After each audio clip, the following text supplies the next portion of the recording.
Sir आज हमारा topic है मानव उत्सर्जन तंत्र। तो मानव उत्सर्जन तंत्र यानी कि ह्यूमन का एक्सक्रीटरी सिस्टम हम पढ़ने वाले हैं, लेकिन ह्यूमन के एक्सक्रीटरी सिस्टम यानी उत्सर्जन तंत्र मतलब ये है कि जो मानव के शरीर में वेस्ट मटेरियल होते हैं उन्हें शरीर के बाहर निकालना है, क्योंकि ये हानिकारक होते हैं, पॉइजनस होते हैं। लेकिन बेसिकली इसका जो ऑर्गन है हमारा वो होता है किडनी, और किडनी के माध्यम से जो ब्लड को छान लिया जाता है और छानने के बाद मूत्र माध्यम से इसे त्याग दिया जाता है। तो हमारा मानव उत्सर्जन तंत्र तो वो होता है, लेकिन उसको पढ़ने से पहले छोटी छोटी 2-3 चीजें और देख लेते हैं कि क्या केवल मानव के शरीर में जो मेन उत्सर्जन तंत्र है, मुख्य उत्सर्जन तंत्र है, दैट इज द किडनी, तो क्या केवल किडनी ही है? तो नहीं, किडनी के अलावा जो हमारी स्किन होती है वो स्किन भी हमारी उत्सर्जन तंत्र की तरह कार्य करती है। इसके अलावा जो आंसू निकलते हैं वो भी उत्सर्जन तंत्र की तरह काम करते हैं। पसीना जो स्किन में आता है वो भी उत्सर्जन। इसके अलावा यकृत जो होता है, यकृत भी उत्सर्जन तंत्र की तरह काम करता है।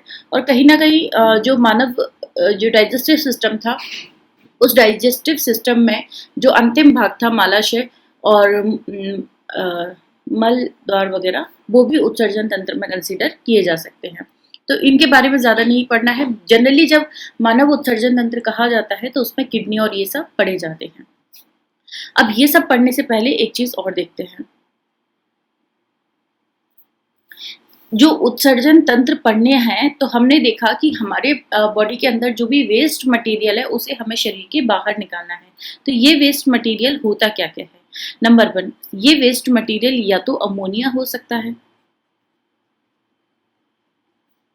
या ये वेस्ट मटेरियल यूरिया हो सकता है, या ये वेस्ट मटेरियल यूरिक एसिड हो सकता है। ठीक है, तो ये जो अमोनिया होता है, इन तीनों में क्या अंतर है? होता क्या है कि जब हम भोजन करते हैं तो हमने देखा था हमारे भोजन में हम लगभग 7 प्रकार की चीज़ों को इनटेक करते हैं, जिसमें से वाटर और रेशियो को छोड़ दिया जाए क्योंकि उन्हें सप्लीमेंट्री माना जाता है। तो 5 तरह के पदार्थ हम भोजन में ग्रहण करते हैं। दैट इज द कार्बोहाइड्रेट, वसा, प्रोटीन, विटामिन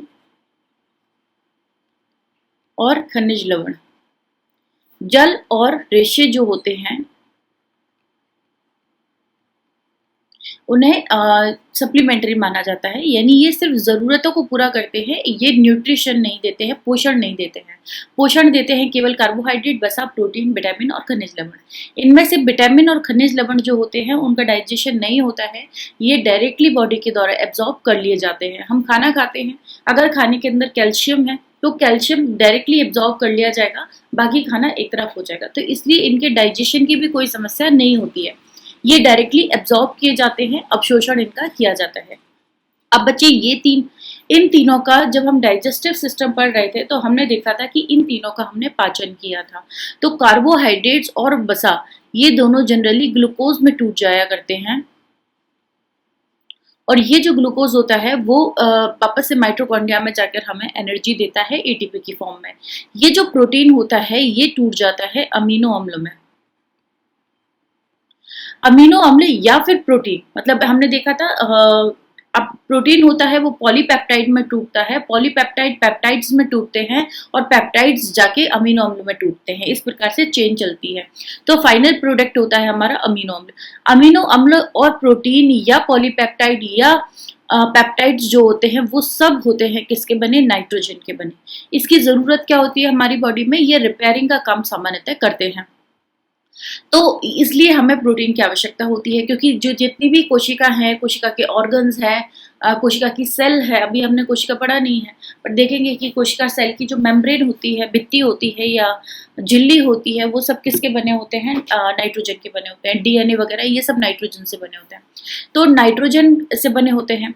अब सपोज करते हैं ये जो प्रोटीन हमारी बॉडी के अंदर गया वो कम या ज्यादा अमाउंट हो सकता है, तो उसके वजह से हमें क्या करना होता है? नाइट्रोजन का जो वेस्ट मटेरियल होता है वो हमें शरीर से बाहर निकालना होता है। जो कार्बोहाइड्रेट और वसा होते हैं वो सामान्यतः जरूरत होती है उतने काम आ जाते हैं, अतः मालाशय में जाके इन्हें निकाल दिया जाता है या फिर यकृत में संचित कर लिया जाता है। तो इनका जो बेसिकली इन दोनों का जो काम है कार्बोहाइड्रेट और वसा, वो डाइजेस्टिव सिस्टम से ही ज्यादा है। जबकि प्रोटीन का एक्सक्रिएशन जब किया जाता है तो प्रोटीन का एक्सक्रिएशन उत्सर्जन तंत्र के माध्यम से किया जाता है। अब वहां पे बात आती है कि ये जो नाइट्रोजन है इसको जब बाहर निकालेंगे तो वो किस फॉर्म में बाहर निकलेगा, क्या वो प्रोटीन की फॉर्म में बाहर निकलेगा, अमीनो एसिड्स की या पेप्टाइड्स की, या किसकी फॉर्म में बाहर निकलेगा। तो वो जो नाइट्रोजन होता है ना वो या तो अमोनिया बन के बाहर निकलता है, अमोनिया का फॉर्मूला होता है NH3, तो अमोनिया बन के बाहर निकलेगा या यूरिया बन के बाहर निकलेगा या यूरिक एसिड बन के बाहर निकलेगा। तो इस तरीके से ये बाहर निकलता है। अब किसकी बॉडी में कैसे निकलता है वो इंपॉर्टेंट होता है। यहाँ पर क्या होता है, जो अमोनिया होता है वो सबसे ज्यादा पॉइजनस होता है, यानी कि जहरीला होता है, और उससे कम यूरिया और उससे कम यूरिक एसिड। यानी अगर यूरिक एसिड बॉडी में रह गया तो उतना नुकसान नहीं पहुंचाता जितना कि अमोनिया। अगर अमोनिया बॉडी में रह जाता है तो ये बहुत ज्यादा हार्मफुल होता है। एक खास बात और होती है, ये तो हमने देख लिया कि कौन कितना नुकसान पहुंचाता है। एक चीज और होती है कि ये जो अमोनिया होता है वो पानी में घुल सकता है आसानी से। यूरिया होता है वो आसानी से तो नहीं घुलता है, पर पानी के माध्यम से ये बाहर निकाला जा सकता है, जबकि यूरिक एसिड का पानी से कोई लेना देना नहीं है। तो अमोनिया बाय डिफॉल्ट क्या करेगा कि जहां पर पानी वाले जीव जंतु जो होते हैं, जैसे पानी के अंदर मछलियां होती हैं, छोटी वाली मछलियां, कीट, जिन्हें जलीय कीट कहा जा सकता है, या जो बहुत छोटे छोटे जैसे क्या बोलते हैं इनको, अमीबा वगैरह, बहुत छोटे छोटे जो जीवाणु कीटाणु या जीव जो पानी के अंदर रहते हैं, वो सब अमोनिया के द्वारा उत्सर्जन करते हैं। कैसे? क्योंकि इनकी बॉडी में सपोज करते ही एक जीव है और इसकी बॉडी में अमोनिया क्रिएट हुआ है, तो इसके लिए किसी ऑर्गन की जरूरत नहीं है, किसी अंग या तंत्र की जरूरत नहीं है। ये क्या करेगा, डायरेक्टली बॉडी से बाहर निकाल देगा, क्योंकि इसके चारों तरफ क्या है, पानी है, और पानी में अमोनिया आसानी से घुल जाता है। तो इसके चारों तरफ पानी अवेलेबल भी है और अमोनिया घुल भी जाता है। तो ये क्या करता है, पहले अपनी बॉडी के अंदर पानी एब्जॉर्ब करता है, उसके अंदर अमोनिया घुल जाता है और बाद में एक्स्ट्रा पानी को ये बाहर निकाल देता है। तो ऐसे जीव जो पानी के अंदर रहते हैं उन्हें अमोनिया के फॉर्म में इसे बाहर निकालना आसान हो जाता है। यूरिया वाली बात क्या होती है, यूरिया वाली बात ये होती है कि यूरिया से उत्सर्जन ज्यादातर किसमें होता है, वो मैमल्स में होता है। यानी अगर हम human digestive system, human excretory system पढ़ने वाले हैं तो हम ये समझ लें कि हमें ज्यादातर जो उत्सर्जन करना है किसके माध्यम से करना है, यूरिया के माध्यम से। मतलब यूरिया बाहर निकलेगा, यूरिया बाहर निकलेगा तो ये डेफिनेटली पानी के अंदर ही होता है, पानी में घुलनशील ही होता है, लेकिन कंपैरेटिवली कम। यहाँ पे बहुत सारा पानी होता है और वॉश करने के लिए, अमोनिया को वॉश करने के लिए, लेकिन यूरिया यहाँ पर जब होता है उसमें इतना पानी की आवश्यकता इसको नहीं होती है। तो ये जो यूरिया है वो ज्यादातर मैमल्स यानी कि स्तनधारी जीवों में यूरिया के माध्यम से उत्सर्जन होता है। स्तनधारी के अलावा और कौन है जिनमें इस तरीके का उत्सर्जन होगा, तो सामान्यतः हम कह सकते हैं जो उभयचर होते हैं, जो पानी में रहते भी हैं और पानी के बाहर भी रहते हैं, उनमें भी यूरिया ही उत्सर्जित किया जाता है। यूरिक एसिड, यूरिक एसिड जो होता है वो पानी में बिल्कुल भी डिजोल्व नहीं होता है, इसलिए जो ड्राई